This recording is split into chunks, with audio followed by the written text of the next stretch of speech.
তো আজকে আমি বানাবো ফুলুরিতে। এটা আছে চাল গুঁড়ো, এর সাথে আমি একটু দেবো ময়দা। ময়দা দিলে ভালো মোটা মোটা উঠবে। একটু গোল ময়দাও দিয়েছি। আর এখানে করে নিয়েছি বাদাম গুঁড়ো আর মরি আছে। আর আমি করে নিয়েছি চিনি গুঁড়ো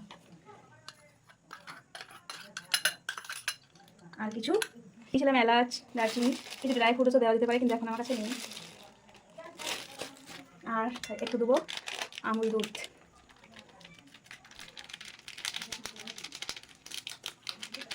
নেব সব মিক্স করে নিচ্ছি, হ্যাঁ, যাতে মিষ্টিটা সমান সমান হয়ে যায়।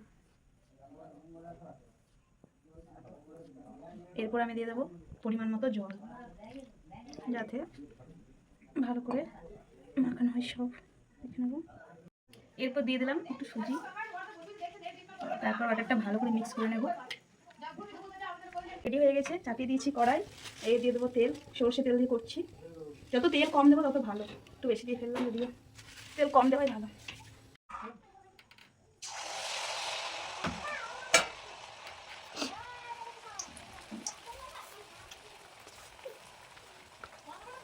খুব সুন্দর হয়েছে, যতটা আশা করি এরকম হাতে করে হয় দিদি বাড়ি।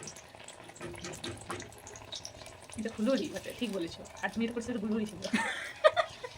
হ্যাঁ দিদি, তো কাটায় তো থাকে ফুলুরি মতোই আর চললে, কিন্তু দিদিকে দেখাবো ছবিতে।